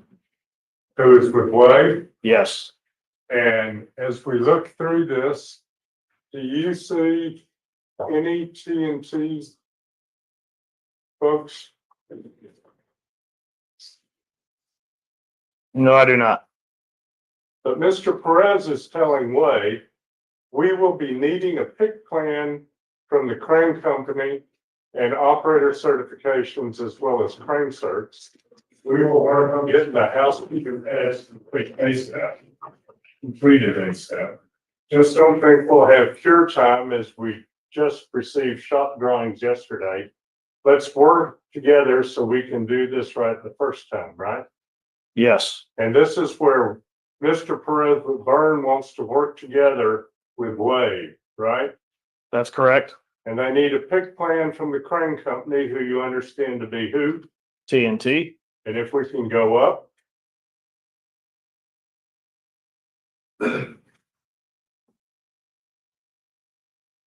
Mr. Walton is with, who? He was the senior project manager for Way. And he is emailing Mr. Doucette, who we just heard from, correct? Correct. And who else? Mike Ambling. And what is Mr. Walton asked Brian? He wants a lift. He wants a lift plan For? for early next week. Okay. And does Mr. Doucette do such? He did. And that's the lift plan that we were looking at a little bit earlier? That's correct. Okay. If we can go up. Mr. Doucette responds on the same day, correct? Yes. He says, Justin, Mike, absolutely. Do you need us to get the ones going inside up to that floor? Also, I can contact our specialty rigging department and see about getting a cantilever bar to get them inside of the building. Or should we just bring standard spreader bar to get them some of the way inside of that floor, right? Correct. Now, Mr. Doucette has been criticized for giving an option there. Have you heard that testimony throughout this trial? I have. Is there a safety difference between a spreader bar and a cantilever? Both are safe options. They both have their own. I'm going to go out on a limb here. We have been subjected to all kinds of different annoying noises in courtrooms, staplers and stamps and paper rattling and people tapping pens and all kinds of coughing. But whatever this farting noise is the worst out of all of them. And I'm just going to go out on a limb and say what it's from. I think it's probably from someone wearing shoes with no socks. That's what I'm thinking, though I don't know that. Different types of possible hazards, but they're both safe options if they're done correctly.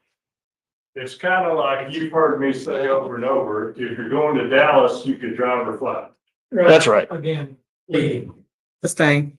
Do you believe that driving and flying are both safe options if one wants to go to Dallas? I do. And what are the different considerations, for instance, that one would have to make with respect to driving to Dallas or flying to Dallas? Oh, yeah, it's the mode of transportation. You're either going to the airport or you're just getting in your car and driving up. And can you explain to us the different choices or safety considerations that have to be made in choosing a spreader bar versus a cantilever? Yeah, I'll start with the spreader bar. So if you start with the spreader bar, in order to move that unit inside of the building, you're gonna need the chain falls so that the unit can be pulled in, so that you can release that front end and let it be pulled in. You're gonna also need skates of some sort. You're gonna need some way to pull it in, so you're gonna need a come along or a pair of come alongs in order to pull it in. You're gonna need slings on the backside, or you could even use come alongs on the backside as well. Or I'm sorry, not come alongs, chain falls. Sorry, mix them up every now and then. I do too, buddy. I The other mix them safety up. considerations you're gonna have to make is where your personnel are gonna be, when they're gonna be there, what they're going to be doing. Which is a consideration you have to have with both. When you have a cantilever bar, it's a specialized piece of equipment. It physically operates. There's the point where you hang the load from, and then there's a counterweight or a counterbalance that you have to move in or out depending on how much weight you have hanging out here. So in order to bring it in, you have to have your counterweight a certain distance from the hanging point. And then once you start setting this load down, you need to start moving those counterweights towards the hanging point so that when you do release the load, that bar doesn't just flip up. Like if you're on a seesaw and somebody jumped off of one end, just flop right up. That's the same principle with the cantilever bar. You need to move things in. Now, in this email, Mr. Doucette says, I can contact our specialty rigging department and see about getting a cantilever bar. What does that tell you with respect to who would be in control of the fourth floor if a cantilever bar was used? If cantilever bar was used, TNT would have been in charge. Why is that? Because it would have required the specialized riggers. Was the cantilever bar chosen? It was not.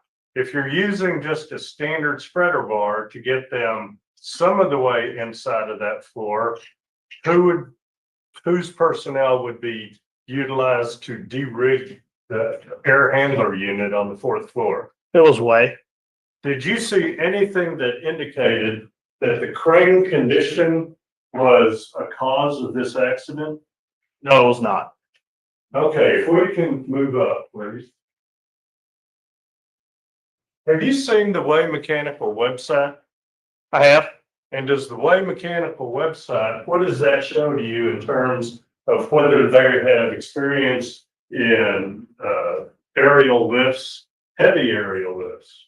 They have videos on their website of lifts being performed of air handling units. So they're not, any implication that they're a novice or not an expert in and of themselves would be inaccurate.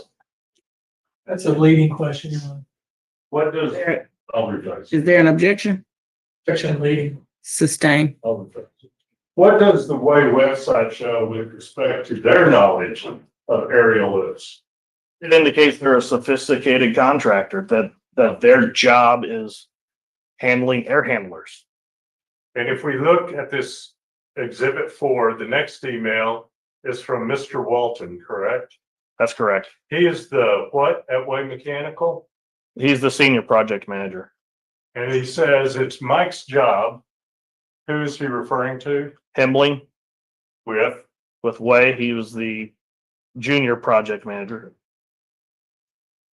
Well, he was just the project manager. Right. He was junior to Walton. But I think he would agree that a cantilever would be helpful. Time is of the essence, so let's make haste on getting a plan hatched. That's Right. correct. What did you interpret time is of the essence? So let's make haste on getting a plan hatched. It means they're under a time crunch. And who would be responsible for the scheduling on the job site? Burn. And who would be responsible for facilitating that schedule as it related to this particular lift that took place on September 22nd, 2021? Way. Who would be responsible for organizing the schedule of all the other contractors to make sure there wasn't some inconsistency?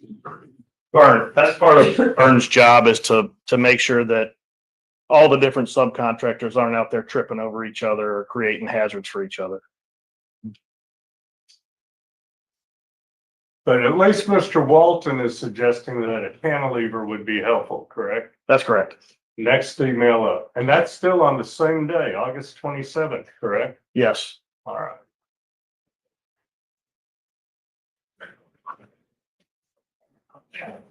Three days later, Mr. Hembling responds, correct, to Mr. Doucette? That's correct. And he copies Mr. Walton, right? Yes. Let's go with the cantilever. The GC is also looking for operator certs and crane certs, correct? Yes. Okay. What did you interpret? Let's go with the cantilever to mean. That's why I liked coding, because it was frowned upon to go too fast. Because you have to, when you code, you have to stop and look and think a lot without working. You can't work. If you got something done too quick, if I got code done too quickly, I could just hear Srini right now, my old boss, Srinivas. You know, if I had a project done with him before he thought it should be done, he would not be happy with it. He would find, okay, there's always, it's not errors. There's always problems in code. Like you have one piece of code, you can write that piece of code in a bunch of different languages in a bunch of different ways. So if I learned quickly. If I wrote that code too fast, he would pick it apart. If I wrote that code extremely slow, like it's due Thursday and I give it to him the next Monday, he was happy. He was like, okay. Because he thought I spent all that time testing, debugging, looking at my code, which isn't really what I did. Like when I had a project, I already knew what I wanted to do and I wrote it, and then I pretended I was working on it for a couple days so that I wouldn't give it to him, so that I wasn't done too fast. Way Mechanical wanted to use the cantilever bar option. That's unequivocal, isn't it? It is. Next email.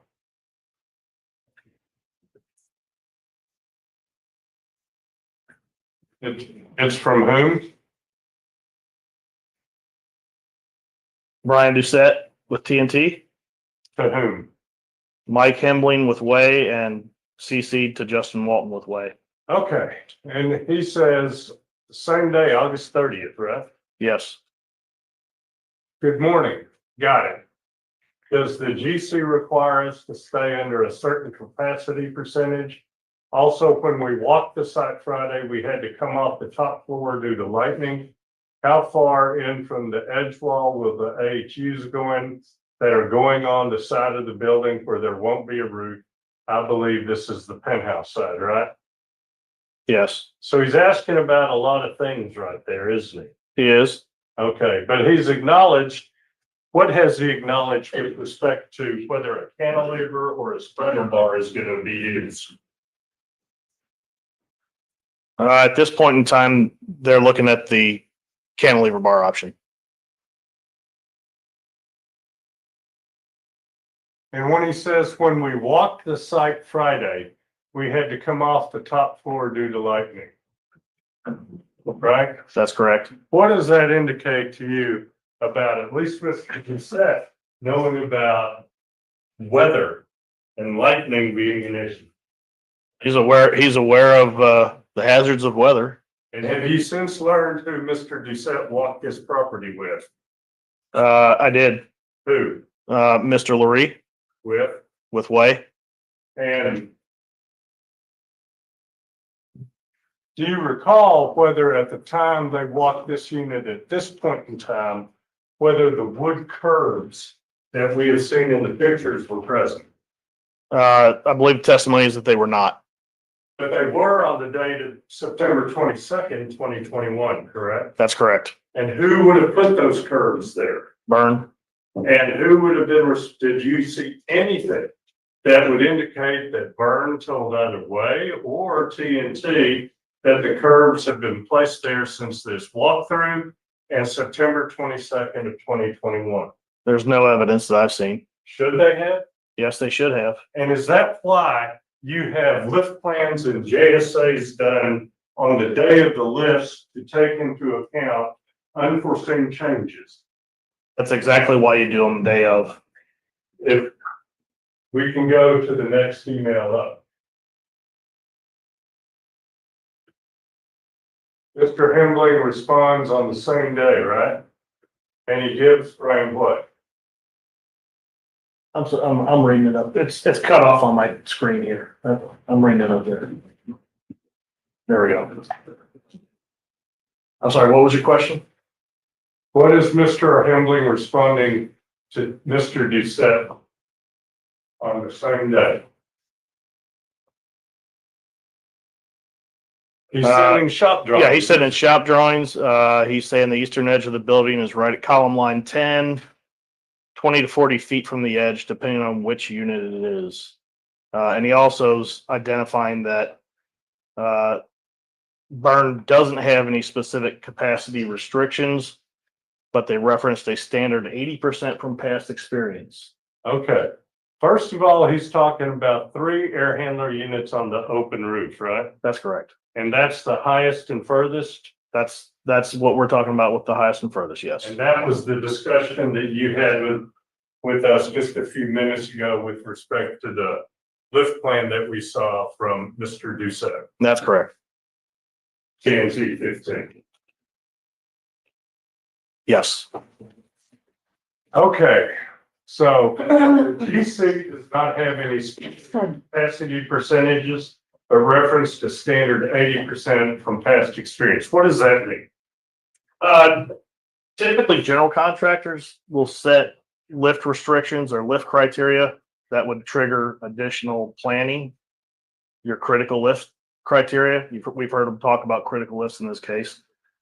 General contractors generally set what a critical lift is on their job site because it's their job site. They have overall authority and responsibility for safety on their job. Did you see any calculations that would indicate that the capacity exceeded 80%? No, the highest capacity that I saw was 71%, I think. And did you see any calculations that indicated that the crane could not handle the load that it was working on that day? No, the crane had plenty of capacity. We saw the picture in plaintiff's exhibit 122, the LMI, Yes, from the day of the accident. yes, And what did it show that the maximum capacity load was? 33,800. And do you believe that any type of load that was handled on September 22nd, 2021 fell way below 80% of 33? All the loads were well below, Okay, well below. well below. I mean, like 30% below. They were, Objection, leading. Sustained. I'll refer you to it. How low? best I recall, I ran some quick calculations last week when these questions were being raised, and it was 23 to 25% of chart. So, For 29%? Objection, leading again. Sustained. no, the two lifts that occurred that day were, I think, in the 23 to 25% range. Let's go up. Oh, well, wait a minute. Let's, part of, your background and committee work within the industry was dealing with lifting. Yes, And you have experience with respect to determining what is a critical lift and what is not. I do. This particular lift on September 22nd, 2021, with respect to the air handler unit that eventually killed Mr. Wright, was that a critical lift? No, And why is that important? because the critical lifts require extra planning. Did you believe in this case that there was reasonable, adequate planning? Yes, Did you believe in this case that OSHA required this to be a critical lift? OSHA did not require it. Why not? OSHA in the construction section, subpart CC, which is the cranes and derricks in construction. That's the regulations that govern this work. The only lift that they would consider to be a critical lift is there's two cranes lifting one load where the two cranes are connected to each other. Well, hold on. Mr. Busby talked about OSHA. I know Fortran. Subpart R, remember that? I do. Does subpart R have anything to do with the lift that took place on September 22nd of 2021? It has nothing to do with it. Why not? It's for steel erection only. And was this steel erection? No, steel erection would be putting up beams and columns and connecting them together where iron workers are standing on the structure as it's getting built. Did ASME have regulations that would have considered this to be a critical lift on September 22nd of 2021? No, Did Byrne, the general contractor, say this was a critical lift? no, Did Texas A&M, the owner, say this was a critical lift? no, Did Way Mechanical say this was a critical lift? no, Did Way Engineering say this was a critical lift? no, Did Mr. LeRae say this was a critical lift? no. Do you find that the TNT actions and planning in pursuit of this lift that occurred on September 22nd, 2021 was reasonable? It was reasonable and appropriate. Especially when you place someone and objectively look at it from the same or similar circumstance. Objection, leading. Sustained. If we can go up.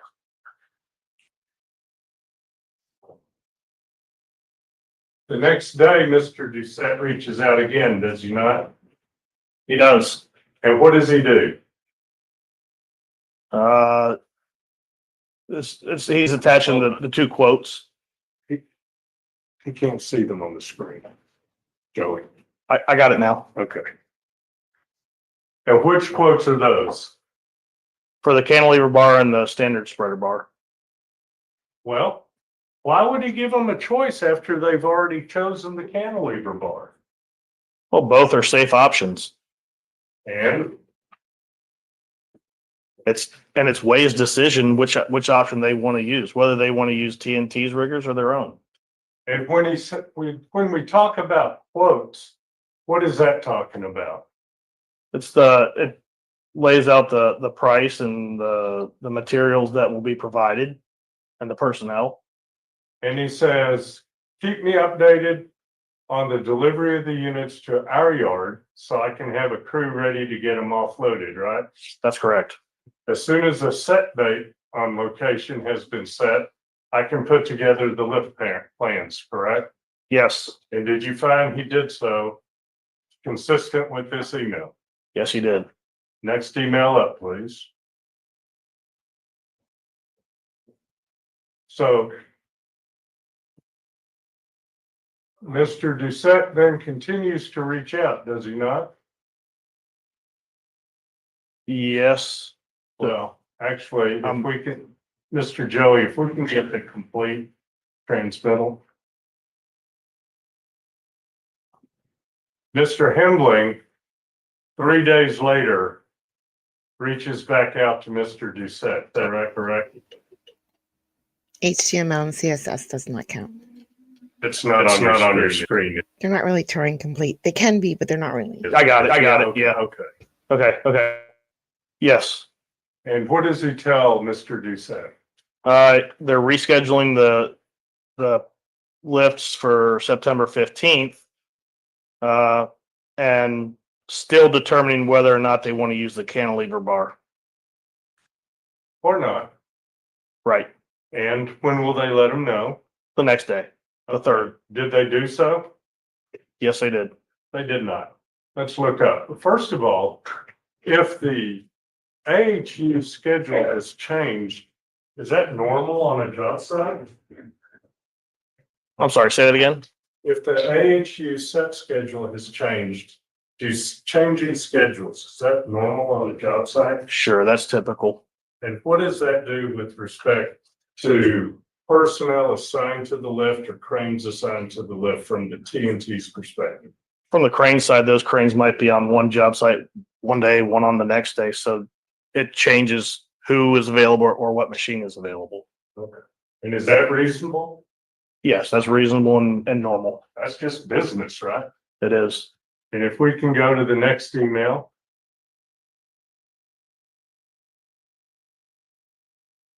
Mr. Doucette. So this is Okay. the next day. Yo, writing code in machine language is a next level. It's just next. It's a little difficult. This is some 4 days later, right? Right. Mr. Doucette reaches out again to Mr. Hembling and Mr. Walton with Way. And what does he ask them? He tells them that he's following up and he has the crane reserved, but he needs to know about the cantilever bar. Okay. And that is a week before the scheduled September 15th lifting of the air handler units. Fair? That's fair. And do they respond? I believe they did. And when he says, if we can go up, Joey. That same day they respond, do they not? They did. And what did they, Mr. Hembling says what? Says that Way is not going to go with the cantilevered bar option and they're going to use chain falls and skate the units into place. Right. Joey, can we highlight this, please? No, the whole thing. All right. Now I want to talk about this for a second. Why didn't Mr. Doucette say, hey, wait a minute. Cantilever bar, you don't want to do that. I mean, that's a better option than the spreader bar. Well, again, they're both safe options, but ultimately it's their customer's decision how they want to do the work. They're the ones that bid the work. It's their job to finish. So it's their decision how they're going to do it, whether they're going to use TNT's personnel to do it or their own personnel to do it. And what did Way Mechanical through Mike Hembling decide? They decided that they were not going to use the cantilever bar and TNT's specialized riggers and that they were going to do it themselves with their own people. And that means what with respect to control of the fourth floor when the de-rigging took place? Way was in charge. Would it?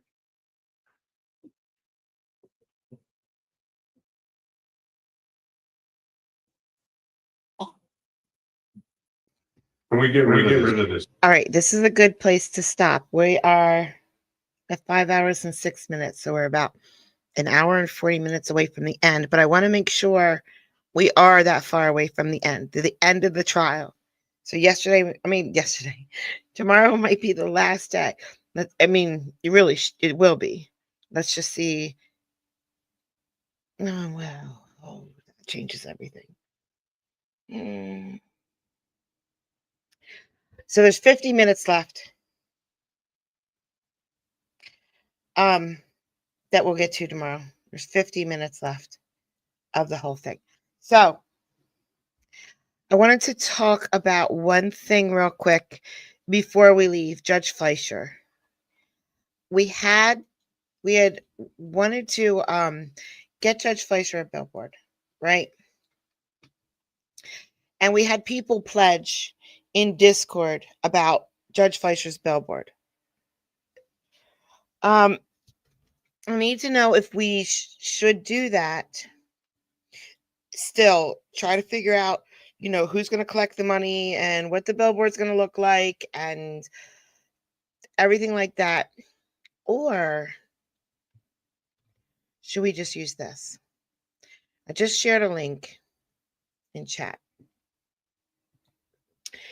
This is Judge Fleischer's official Hi,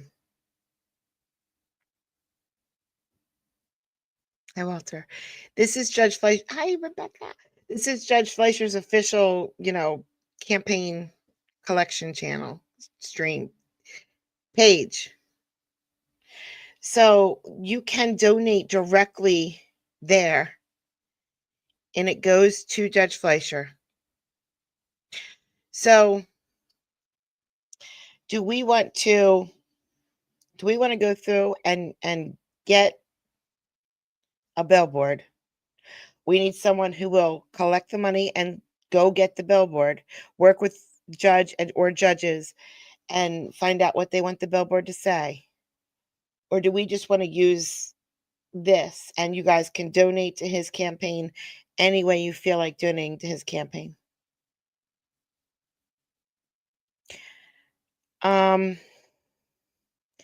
There is a channel in Discord called GoFundMe. Hold on.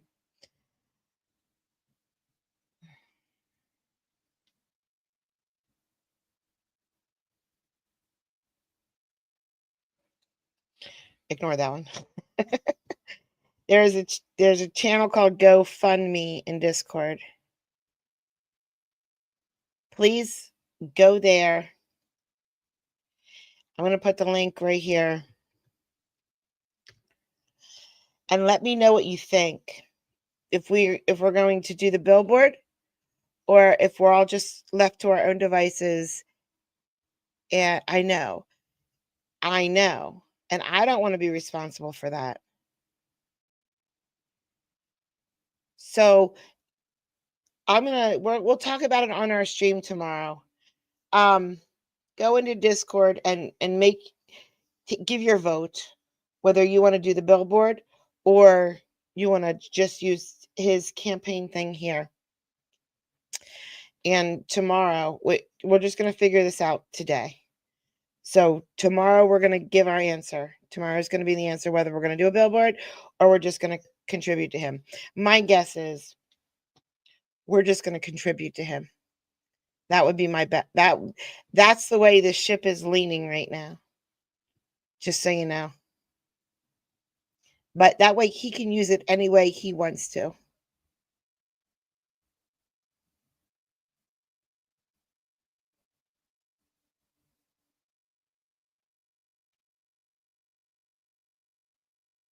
Oh, you can make your donation monthly, recurring. And if you're going to, listen, guys, if you're going to give to him, if you're going to donate to him, cover the fee. Click this, add 3% to cover the credit card fees. Don't make him pay for that. It's just rude. I think Apple Pay is brutal. I think Apple Pay charges extra, but I'm not 100% sure because I don't use Apple. But I know that Apple Pay, when someone tries to give me something through Apple Pay, I got to pay a whole bunch for it. Like if you send me $5, I get extra fees and stuff taken out of it. So anyway, thank you so much for coming out. Oh, Kathleen. I'm never on top of my game.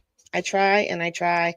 There we go. Now we're set up. Now we're set up for Simpson.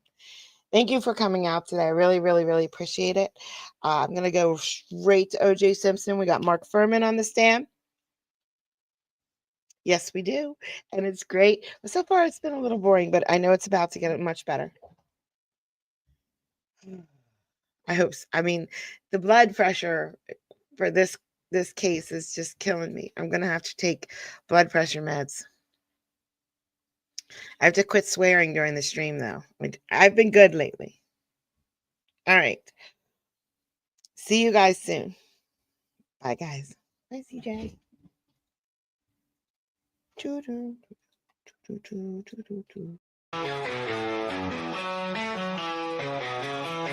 Got these life echoes, digital dreams. Through the screen, her blue eyes gleam. Wicked humor, sharp as a knife. Her stream sparks electric light. Late night when the world sleeps, she's the friend that always keeps. Giggles roll like thunder loud. She stands out in any crowd. Kathy's laugh cuts through the gloom. Eyes blue like a summer's bloom. Her humor dark and twisted sharp. In a way, there's no alarm.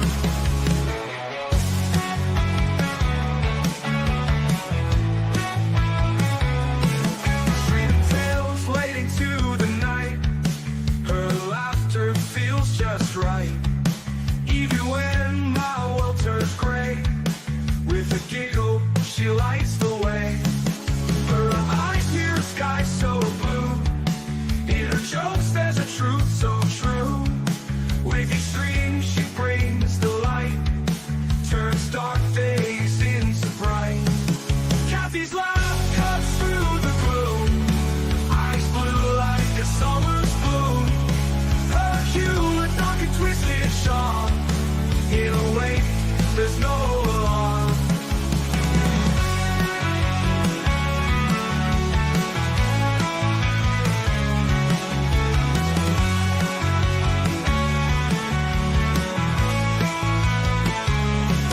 Streaming tales waiting to the night. Her laughter feels just right. Even when my world turns gray, with a giggle she lights the way.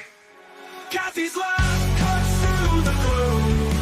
Eyes blue like a summer's bloom. Her humor dark and twisted sharp.